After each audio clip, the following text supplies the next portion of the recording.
నమస్కారం ఈ సంగతికి స్వాగతం. అమెరికా ప్రపంచానికే పెద్దన్న.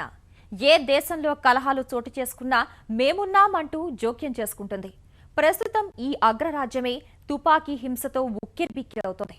దేశంలో పాతుకుపోయిన తుపాకీ రక్తపాతం సృష్టిస్తోంది. ఇది శత్రుదేశమో మరొకటి సృష్టిస్తున్న మారణహోమం కాదు. తుపాకీ నియంత్రణ తీసుకురాలేని అగ్రరాజ్య పాలకుల బాధ్యతారాహిత్యం. తుపాకీ మాఫియా ఆగడాలకు అడ్డుకట్ట వేయలేక తలొగ్గిన పాపం అమాయకుల పాలిట లిఖిస్తున్న మరణ శాసనం.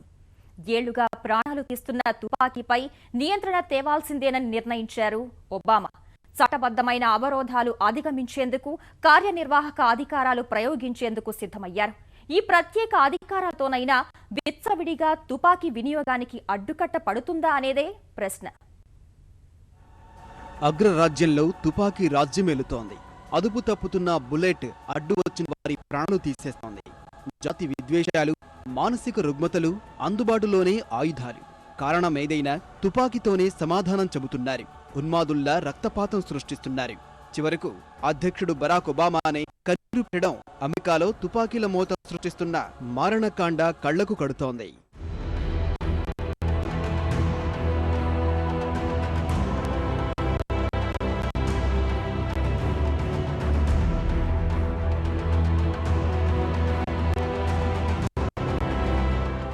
From high schoolers at Columbine, and from first graders in Newtown, and from every family who never imagined that their loved one would be taken from our lives by a bullet from a gun.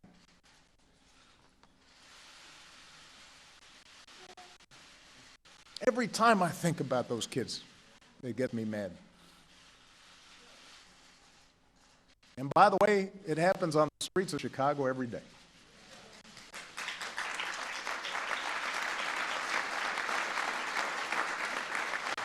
So, all of us need to demand a Congress brave enough to stand up to the gun lobby's lies. All of us need to stand up and protect its citizens. All of us need to demand governors and legislators and businesses do their part to make our communities safer. అక్కడ అభివృద్ధి చెందిన మరే దేశాల్లో లేని విధంగా తుపాకీ హింస పేటరేగిపోతోంది. విద్యార్థుల నుంచి పెద్దవారి వరకు ఆయుధం చేతపట్టి పైశాచికత్వంతో అమాయకుల ప్రాణాలు తీసేస్తున్నారు. ఏటా 30,000 మంది తుపాకీ గుళ్ల దెబ్బతో తిరిగి రాని లోకాలకు వెళుతున్నారు. ఒక్క రోజులో సరాసరి 30 మందికి పైగా విగత జీవులుగా మారుతున్నారు.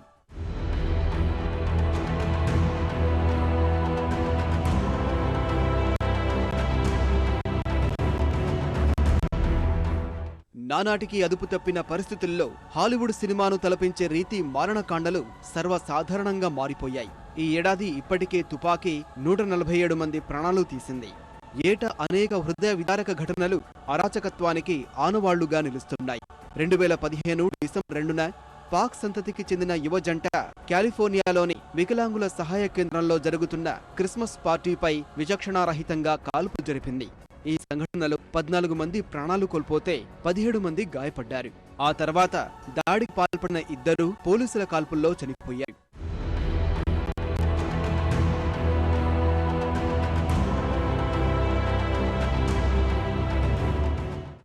అక్టోబర్ 1, 2015 అంపా కమ్యూనిటీ కళాశాలలో క్రిస్టోఫర్ అనే విద్యార్థి జరిపిన కాల్పుల్లో 8 మంది సహ విద్యార్థులు సహా ఉపాధ్యాయురాలు మృతి చెందింది. జాతి విద్వేషం సహా మానసిక సమస్యలతో విద్యార్థి విచ్చలవిడిగా కాల్పులు జరిపాడు. క్రిస్టోఫర్ వద్ద చట్టబద్ధంగా కొనుగోలు చేసిన 14 ఆయుధాలు ఉండడం పరిస్థితికి అద్దం పడుతోంది.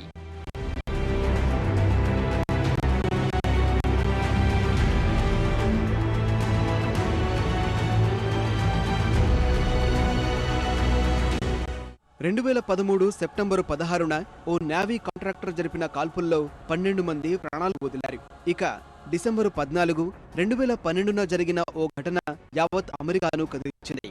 కనెక్టికట్ రాష్ట్రంలోని న్యూటౌన్ శాండీ హుక్ ప్రాథమిక పాఠశాలలో విచక్షణారహితంగా జరిపిన కాల్పుల్లో 27 మంది మరణించారు. మృతుల్లో 20 మంది పిల్లలే. ఈ ఘటనపై అమెరికా అధ్యక్షుడు ఒబామా చలించిపోయి కంటనీరు పెట్టారు.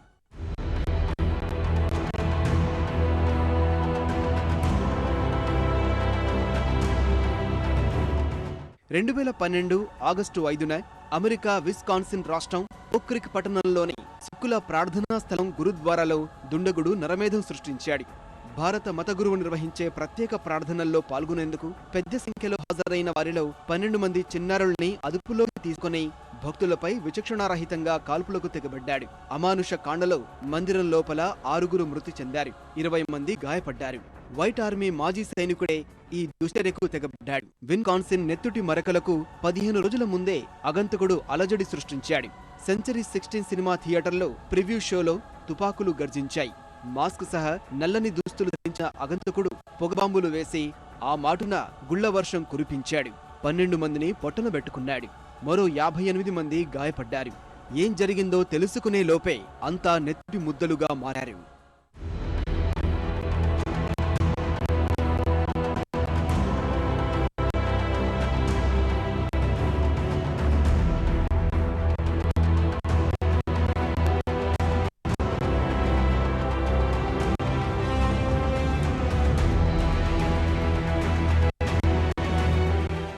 ఏప్రిల్ 2, 2012న ఉన్మాది కాలయముడిగా మారిపోయాడు.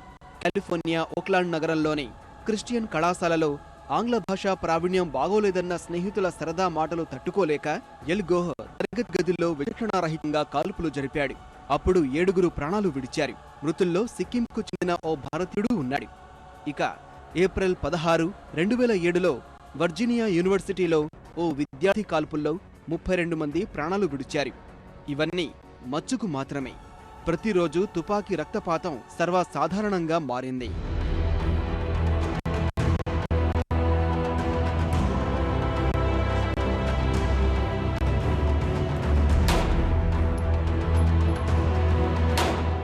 ఇంత జరుగుతున్న తుపాకీల మోత అరికట్టేందుకు అమెరికా పాలకులు తీసుకున్న చర్యలు మాత్రం అంతంత మాత్రమే. ఘటన జరిగినప్పుడు విచారం వ్యక్తం చేయడం, తర్వాత విచారణకు ఆదేశించడం మినహా వారు చేసింది ఏం లేదు. వందల సంఖ్యలో అమెరికా పౌరులు ప్రాణాలు కోల్పోతున్న నియంత్రణను ప్రకటనలతోనే సరిపెడుతున్నారు. 2013లోనే శాండీ హూక్ ప్రాథమిక పాఠశాలలో కాల్పుల తర్వాత తుపాకీ నియంత్రణపై ఒబామా బిల్లు ప్రతిపాదించినా ఇప్పటికీ చట్టరూపం దాల్చలేదు. ఇంతకాలానికి అవరోధాలు అధిగమించేలా అధ్యక్షుడి విశేష అధికారాలను వాడుకొని ముందుకు వెళ్లాలని నిర్ణయించారు. ఆ ప్రకారం ఆయుధ వ్యాపారి నిర్వచనంలోనే మార్పు చేయనున్నారు. కొత్త ఆదేశాలు అమల్లోకి వచ్చింది మొదలు ఆయుధాలు విక్రయించే ప్రతి ఒక్కరూ ఫెడరల్ లైసెన్స్ కలిగి ఉండడం తప్పనిసరి. ఆయుధాలు కొనుగోలు చేసే వారి పూర్వపరాలు కనుక్కున్న తర్వాతే అమ్మారులే షరతులు వర్తిస్తాయి.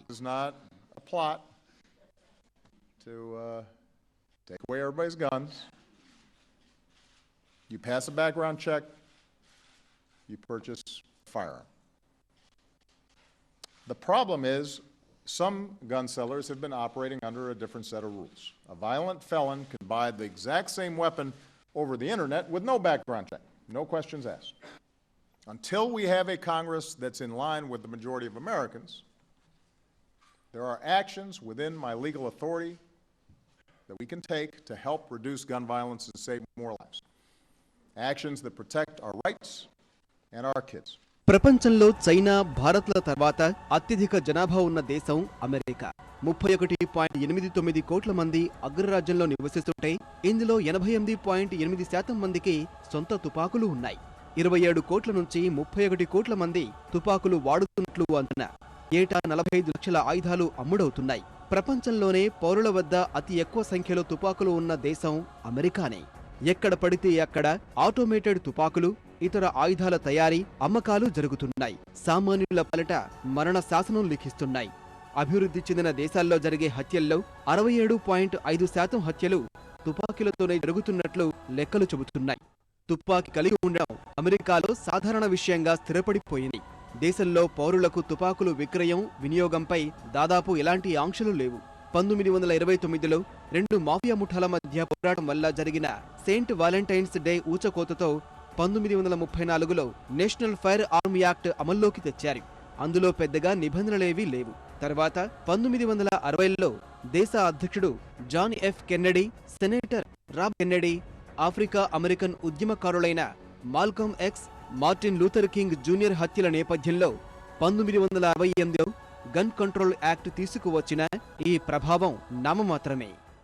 1980లో రాక్ స్టార్ జాన్ లెనన్ హత్య, 1981లో అధ్యక్షుడు రొనాల్డ్ రీగన్ పై హత్యాయత్నం నేపథ్యంలో 1993లో బ్రాడ్లీ చట్టం తెచ్చారు. ఈ చట్టం ప్రకారం తుపాకులు కొనేవారి నేపథ్యం తనిఖీ చేయడం తప్పనిసరి. ఈ తనిఖీలు జరుగుతున్న దాఖలాలు లేవు. పైగా ఆత్మరక్షణ కోసం తుపాకీ కలిగి ఉండడం రాజ్యాంగపరంగా పౌరుల హక్కు అని 2008, 2010లో అమెరికా సుప్రీంకోర్టు స్పష్టం చేసింది.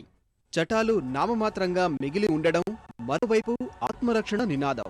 ఫలితంగా దేశ అధ్యక్షుడైన ఒబామానే తుపాకీపై నియంత్రణ విధించాలని వేడుకోవాల్సిన ఆగత్యం వచ్చింది. పాతుకుపోయిన గన్ మాఫియా తుపాకీ హింసను పెంచి పోషిస్తోంది. కనుసైగలతో ప్రభుత్వాల్ని శాసిస్తోంది. ఆయుధ తయారీ సంస్థలు నేషనల్ రైఫిల్స్ అసోసియేషన్ పేరుతో సంస్కరణలు తీసుకురాకుండా లాబీగా తయారై కాంగ్రెస్ పై ఒత్తిడి తెస్తున్నాయి. వాటి వ్యాపార శైలి చూసైనా విస్తుపోవాల్సిందే. ఆయుధాల విక్రయానికి ప్రత్యేక ప్రకటనలు, ఆన్లైన్ ఏజెంటులు, ప్యాకేజీలు. చెప్పాలంటే అదో అనధికార వ్యాపార సామ్రాజ్యమే. మార్కెట్లో కూరగాయలు కంటే తేలిగ్గా అత్యాధునిక మారణాయుధాలు అందుబాటులోకి ఉంచుతున్నాయి. వాస్తవానికి తుపాకీ విక్రయాలు, వినియోగంపై మరిన్ని ఆంక్షలు తీసుకువచ్చి కఠినతరం చేయాలన్న ఉద్యమం కాలాకాలంగా సాగుతోంది. ఇందుకు రిపబ్లికన్లు వ్యతిరేకిస్తుండగా డెమోక్రాట్లు అనుకూలంగా ఉన్నారు. ఇప్పుడు వాటన్నింటినీ పక్కన పెట్టి ఒబామా ఎగ్జిక్యూటివ్ ఆర్డర్ తీసుకొస్తున్నారు. ఏ పార్టీ వాదన ఎలా ఉన్నా తుపాకీపై నియంత్రణ తేవాల్సిందేనని కళ్ల ముందు కదులుతున్న నెత్తుటి చారికలు తెలిసి చెబుతున్నాయి. చిన్న చిన్న వైరుధ్యాలు సాకుగా చూపుతూ ఇతర దేశాల అంతర్గత వ్యవహారాల్లో తలదూర్చే అగ్రరాజ్యం తన సొంత సమస్యను మాత్రం పరిష్కరించుకోలేక ఉక్కిరిబిక్కిరి అవుతోంది. దేశంలోని తుపాకీ మాఫియాకు తలవంచుతూ అమాయకుల ప్రాణాలు పోవడంలో పరోక్షంగా కారణమవుతోంది. తుపాకీ తూటా పారిస్తున్న రక్తపాతం చూసైనా ఇప్పటికైనా రిపబ్లికన్లు, డెమోక్రాట్లు కలిసికట్టుగా హింస పారదోలాలి, ప్రాణాలు కాపాడాలి.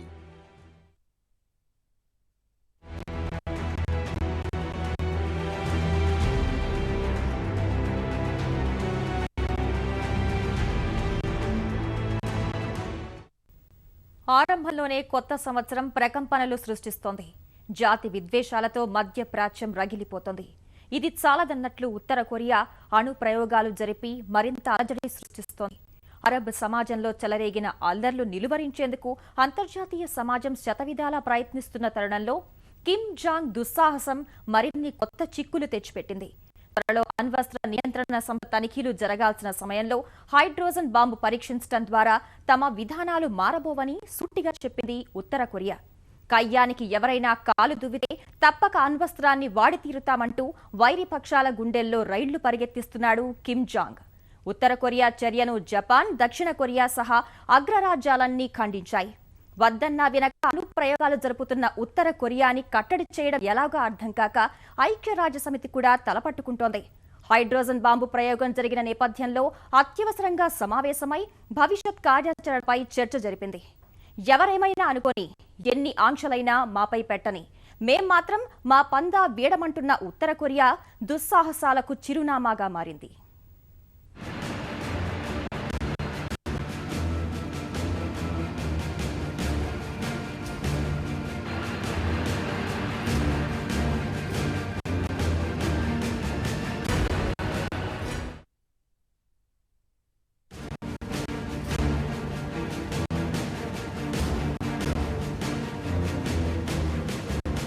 అసలి అలజడులు రగులుతున్న అంతర్యుద్ధాలతో కలవరపడుతున్న అంతర్జాతీయ సమాజానికి మరో మింగుడుపడని పరిణామం ఎదురైంది. ఎడ్డమంటే తెడ్డమంటూ ఇన్నాళ్లు కొరకరాని కొయ్యగా ఉన్న ఉత్తర కొరియా ఈసారి ఏకంగా అణుకంపాన్ని సృష్టించింది. ఏ అనర్థమైతే జరగకూడదని ప్రపంచమంతా కోరుకుంటుందో అదే విధ్వంసక శక్తుల జాబితాలో తాను ప్రవేశించినట్టు పేర్కొంది. అత్యంత శక్తివంతమైన హైడ్రోజన్ బాంబు పరీక్షించి అణుదేశంగా ప్రకటించుకుంది. ఏళ్లుగా ఉన్న ఉద్రిక్తతలు చాలవంటూ, మారింది క్యాలెండరే కాని తమ ఆలోచనలు కావంటూ వైరి దేశాలకు హెచ్చరికలు పంపింది. ఫలితం పరీక్ష సందర్భంగా పున్గేరి కేంద్రంలో పంపించిన భూమి ఉత్తర కొరియా వ్యతిరేక దేశాల గుండెల్లో ప్రకంపనలు సృష్టిస్తోంది.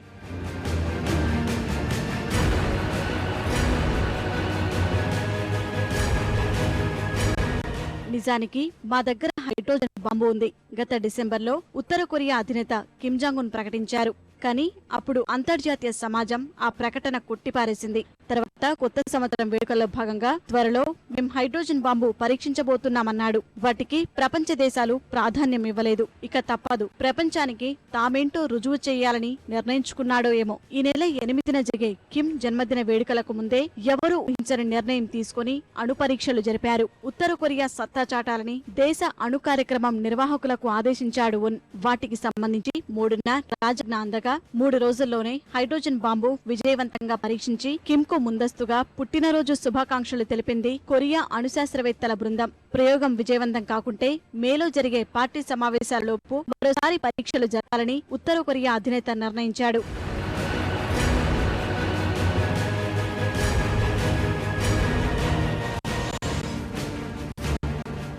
ఉత్తర కొరియా కాలమానం ప్రకారం ఉదయం 10 గంటల ప్రాంతంలో ఆ దేశానికి అచ్చొచ్చిన ప్రాంతమైన పున్గేరీలో భూ అంతర్భాగంలో అణుబాంబు పరీక్ష చేపట్టారు. ఈ కార్యక్రమం గురించి బయటి ప్రపంచానికి తొలుత తెలియదు. అందుకే అంతా మొదట అదేదో భూకంపం అనుకున్నారు. ఉత్తర కొరియాలో ఈశాన్య పట్టణమైన కిల్జు నగరానికి 30 కిలోమీటర్ల దూరంలో భూమి కంపించినట్లు అమెరికా భూగర్భ పరిశోధన సంస్థ ప్రకటించింది. భూకంప లేఖినిపై తీవ్రత 5.1గా నమోదైనట్లు పేర్కొంది. దక్షిణ కొరియా మాత్రం ఆ ప్రకంపనలు కృత్రిమంగా సృష్టించినవని ఆరోపించింది. ఆరోపణల మధ్య ఉత్తర కొరియా అధికారిక వార్తా ఛానల్లో ఒక కథనం ప్రసారమైంది. ఆ కథనం సారాంశం హైడ్రోజన్ బాంబుని ఉత్తర కొరియా విజయవంతంగా పరీక్షించిందని.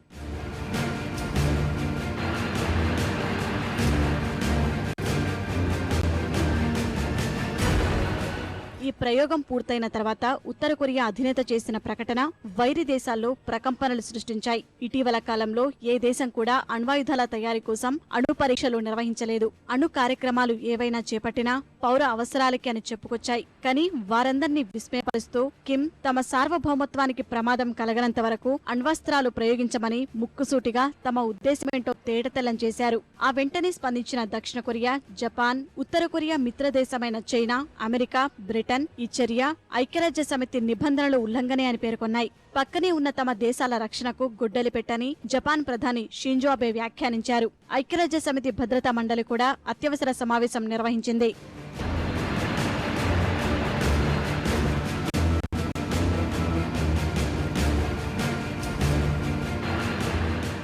오전 10시 반 한경북도 풍계리 일대에서 국제사회 경고와 우려에도 불구하고 4차 핵실험 도발을 감행하였습니다. 북한의 핵실험 도발은 한반도는 물론 세계 안정과 평화를 뒤흔드는 중대한 위협이며 한반도의 비핵화를 열망하는 국제사회의 기대를 무시하는 행위입니다.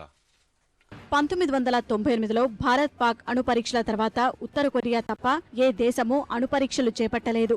దాయాది దేశాలు అంతకుముందు అంతర్జాతీయ సమాజం ఏర్పాటు చేసిన నిబంధనలు తోసిరాజని నాడు అణు పరీక్షలు నిర్వహించగా ఉత్తర కొరియా 21వ శతాబ్దం ఆరంభం నుంచి తొలుత 2002లో అణు కార్యక్రమం నిర్వహిస్తున్నట్లు పేర్కొన్న ఉత్తర కొరియా తొలుత 2006లో పున్గేరీలో భూగర్భంలో అణు పరీక్షలు నిర్వహించినట్లు పేర్కొంది. అప్పటి నుంచి ప్రపంచ దేశాలు కొరియా కార్యక్రమాన్ని నిలుపుదలకు ఒత్తిడి పెంచాయి. కానీ 2009లో చర్చలు బహిష్కరించి మరీ ఉత్తర కొరియా రెండో ప్రయోగం చేపట్టింది. 2013లో పూర్తి స్వదేశీ పరిజ్ఞానంతో తయారు చేసిన అణుబాంబుని పరీక్షించింది. 2 ఏళ్లకు హైడ్రోజన్ బాంబు పరీక్షించారు. ఇది విజయం సాధిస్తే అమెరికా తర్వాత హైడ్రోజన్ బాంబు కలిగిన రెండో దేశం ఉత్తర కొరియానే.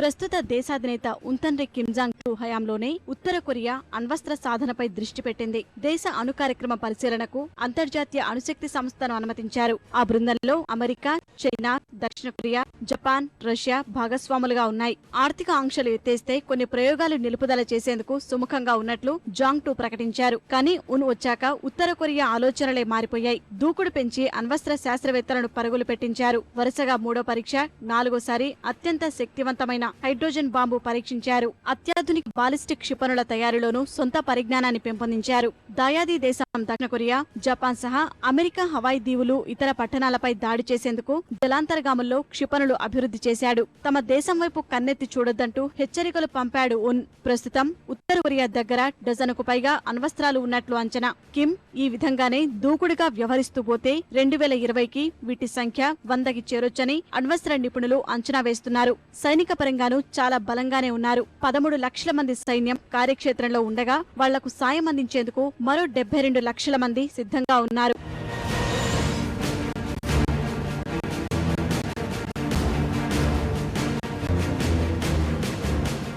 ఈ ప్రయోగం విజయంపై ఇప్పటికీ ఉత్తర కొరియా వైరి దేశాల్లో మాత్రం అనుమానాలు ఉన్నాయి. అసలు ఈ బాంబు తయారీలో వాడిన ఇంధనం ఏంటనేది తెలియడం లేదు. వాడింది ప్లూటోనియం, యురేనియమా అన్నది స్పష్టత లేదు. సాధారణంగా అణు పరీక్షలప్పుడు ఏర్పడే భారీ విస్ఫోటనం దెబ్బకు భూమి కంపిస్తుంది. ఉత్తర కొరియా పరీక్ష సందర్భంగానూ భూమి కంపించినట్లు అమెరికా సంస్థలు గుర్తించాయి. ఉపగ్రహాలు తీసిన ఫోటోల ప్రకారం పున్గేరీలో పరీక్షల కోసం 3వ సొరంగం తవ్వారని రూఢి అయ్యింది. ఇది జపాన్ సముద్రానికి 232 కిలోమీటర్ల దూరంలో ఉంది. 2009లో ఈ కార్యక్రమం మొదలైంది. కిలోమీటరు పొడవున 390 మీటర్ల లోతున ఈ సొరంగం తవ్వారు.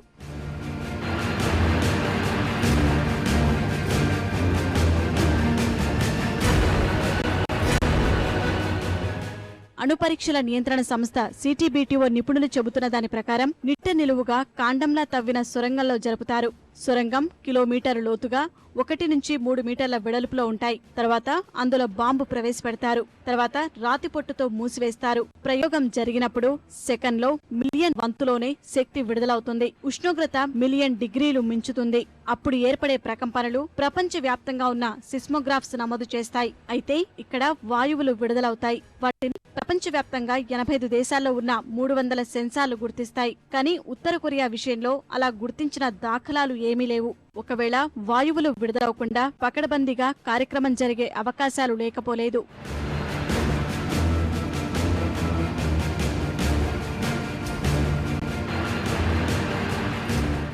1945 నుంచి ఇప్పటి వరకు 2000కు పైగా అణుబాంబు పరీక్షలు జరగక వాటిలో 75% భూ అంతర్భాగంలో జరిగినవే. వీటిలో అధిక శాతం America, Russia, Britain, China, France జరిపినవే. భూమిపైన జరిపే పరీక్షల కంటే భూ అంతర్భాగంలో జరిగే పరీక్షలే సురక్షితమైనవి. ఈ తరహా పరీక్ష విధానంలో రేడియో ధార్మిక శక్తి వాతావరణంలోకి విడుదల కాకుండా నిరోధించవచ్చు. అయినప్పటికీ కొన్ని అణుధార్మిక పరమాణువులు పర్యావరణంలోకి చేరుతున్నాయి. 2006లో ఉత్తర కొరియా తొలి పరీక్షలో విడుదలైన రేడియో ధార్మికత ఎక్కడో 4500 కిలోమీటర్ల దూరంలో ఉన్న కెనడాలోని సిటిబిటిఓ సెన్సార్ గుర్తించింది.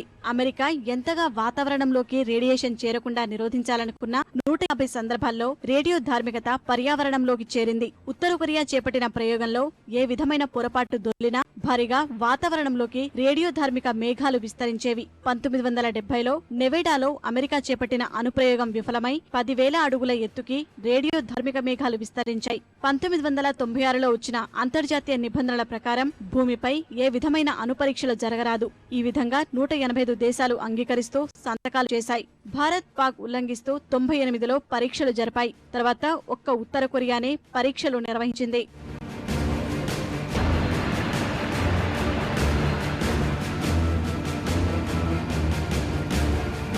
这次朝鲜进行核试验，中方事先一无所知。关于你提到的安理会制裁的问题，中方将会继续履行应有的国际义务，同国际社会一道，继续为实现半岛无核化问题做出我们的努力。 ప్రస్తుతం ఉత్తర కొరియా పరీక్షించిన హైడ్రోజన్ బాంబు అణుబాంబు కంటే ఎన్నో వందల రెట్లు శక్తివంతమైంది. అణుబాంబుల్లో అణు విచ్ఛిత్తి ద్వారా శక్తి విడుదలవుతుంది. ఈ ప్రక్రియలో న్యూట్రాన్ అణు కేంద్రకంతో విచ్ఛిత్తి జరపడం ద్వారా శక్తి విడుదలవుతుంది. అణు విద్యుత్ కేంద్రాల్లో ఈ తరహా విధానంలోనే విద్యుదుత్పత్తి జరుగుతుంది. హైడ్రోజన్ బాంబు పేరినప్పుడు అణు సంలీనం జరుగుతుంది. నక్షత్రాల్లో జరిగేది ఈ ప్రక్రియే. దీనివల్ల విడుదలయ్యే శక్తి అణుబాంబు కంటే ఎన్నో రెట్లు ఉంటుంది. హిరోషిమా అణుబాంబు ఘటనలో 13,000 టన్నుల టీఎంటీ విడుదలైనట్లు అంచనా. అమెరికా 1952లో జరిపిన హైడ్రోజన్ బాంబు పరీక్షలో 1,40,00,000 టన్నుల టీఎన్టీ విడుదలైనట్లు అంచనా. హిరోషిమాతో పోల్చుకుంటే 700 రెట్లు శక్తి ఎక్కువ.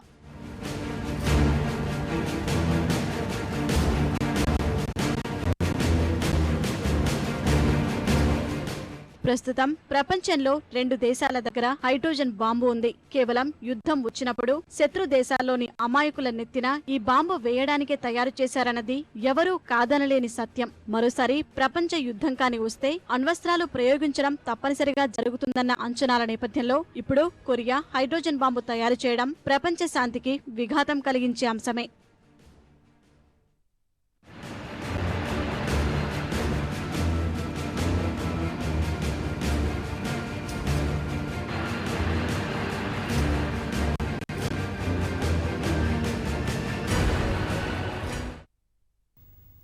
మరిన్ని విభిన్న అంశాలతో మరో ఇది సంగతిలో కలుసుకుందాం. నమస్కారం.